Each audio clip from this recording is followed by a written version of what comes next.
વડોદરાના સમા વિસ્તારમાં આવેલા અયપ્પા મેદાનમાં શ્રી ગુરુ શિષ્ય સેવા ફાઉન્ડેશન વડોદરા દ્વારા પ્રથમ વખત શ્રીમદ ભાગવત કથા તેમજ 108 નવયુગલોના સર્વન્યાથી સમૂહ વિવાહ લગ્નનું આયોજન કરવામાં આવ્યું છે।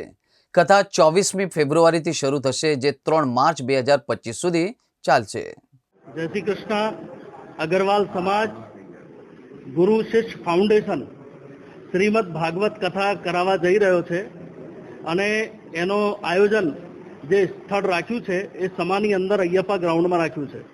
24 ફરવરીથી લઈને 3 માર્ચ સુધી આ કથા ચાલવાની છે। એની અંદર 1 તારીખે 1 માર્ચે સામૂહિક વિવાહનું આયોજન કર્યું છે। એ સામૂહિક વિવાહ દરેક વ્યક્તિ એની અંદર કોઈ પણ જાતિની કન્યાઓ અને છોકરાઓ જ્યાં જોડાઈ શકે છે એમનું બધાનું સામૂહિક વિવાહ ત્યાં આયોજન કર્યું છે ગુરુ શિષ્ય સેવા મંડળ દ્વારા। અને આ બધા અગરવાલ સમાજના તરફથી આ આયોજન કરવામાં આવ્યું છે। જય શ્રી કૃષ્ણ। ગુરુ શિષ્ય સેવા ફાઉન્ડેશન દ્વારા શ્રીમદ ભાગવત કથાની સાથે સમૂહ વિવાહનો કાર્યક્રમ રાખવામાં આવે છે, જેમાં 108 જોડીઓના અમે સામૂહિક વિવાહ કરાવવા જઈ રહ્યા છે।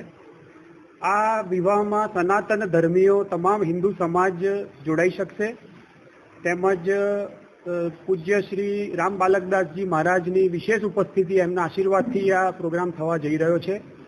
અને આના સિવાય મથુરાથી જે ભાગવત કથાકાર છે એ મથુરાથી આવનાર છે। સમગ્ર વડોદરાજનને અમે આહવાન કરીએ છીએ કે આ ભાગવત કાર્યમાં આપ સૌ જોડાઓ અને સમૂહ વિવાહના કાર્યક્રમમાં ફૂલ નહીં તો ફૂલની પાંખડી આપીને પણ કન્યાઓનું જીવન સમૃદ્ધ બને એવું આપણે સૌ બધા મળીને પ્રયત્ન કરીશું।